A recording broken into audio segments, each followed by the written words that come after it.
What about you, bro? What do you feel like when you kind of see your work out there?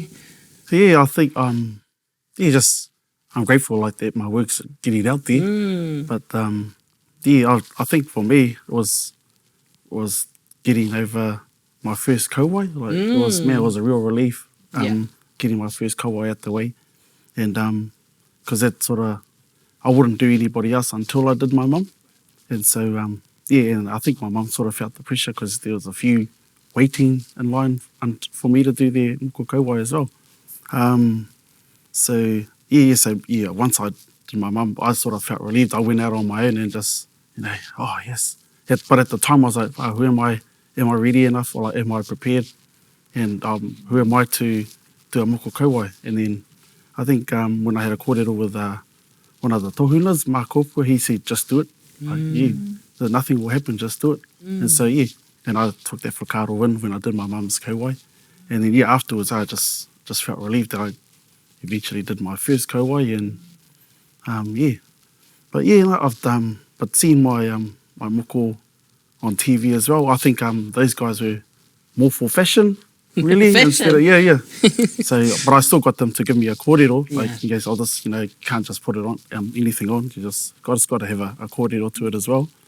And so there's a whakatauki that I created during my masters, and it's called ko te moko kore nako e hara I te moko. So a moko without purpose isn't a moko. And so so I sort of when I get people who just like it for fashion, I sort of tell them what that whakatauki and so they sort of agree. Do they change their whakaaro when you say that? Yeah. So and then I said and then these are like a kirituhi.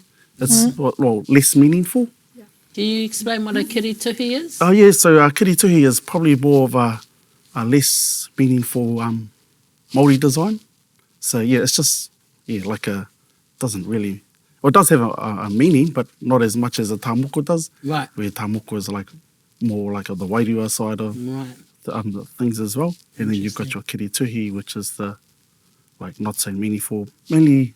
Is that something you would do on non-Māori? If you do non-Māori, I don't know whether you do or not. It's probably more for non-Māori, like people overseas.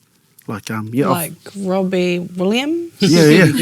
Actually, one of my mates did him. So, Hey. And he did him over there. Yeah. But so we had a discussion about that. But he said that's what he wanted, but his one had a bit of a meaning to it. So, And so when what was it like looking at Mum after you'd finished the moko kowai? Was it a difference? Yeah. So I probably was. I was happy as for my mum, and she looked like she. Like all of you, she looked beautiful, and it's cool how a moko can change a person's eyes and stuff. I think for myself, like I try and explore other ways, but then the person that was receiving the moko wants my style. So I try and I'm gonna try and change things. It goes, I don't want that. I want what you do, like your style of moko, which is awesome, but it's also like because I want to create something new as well. Be creative but then but it's also cool that people come to me because of my style and stuff. Because there's this type of other misconceptions around tā moko and a Māori design is a Māori design and so what's the difference between kirituhi and tā moko? And you've already explained it. It's the differences, the wairua, it's a different value. But even the way in which it's done, so as a practitioner, as a kaitā, is there a difference in the way that if you do it with a gun opposed to doing it as the uhi?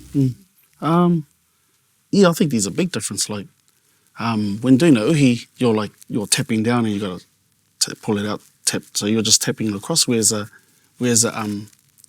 modern day machine, it's like a pen really. You're just putting it in and then just dragging it, and which I think makes the lines a bit straighter as to the uhi. So. Wairua nei? Wairua, Do you think it makes a difference? It's just a different tool in a different era? Yeah, I think there's a big difference when it comes to wairua. It's like there's not much people that do the uhi styles. Probably you get a couple of tohungas that do it, like Dabi Tūhaka, Makopu and all of the tohungas, but yeah, for fellas like us, we'll probably never go there because it's too turu for us, and probably, yeah, just I think I'll probably never do it that way.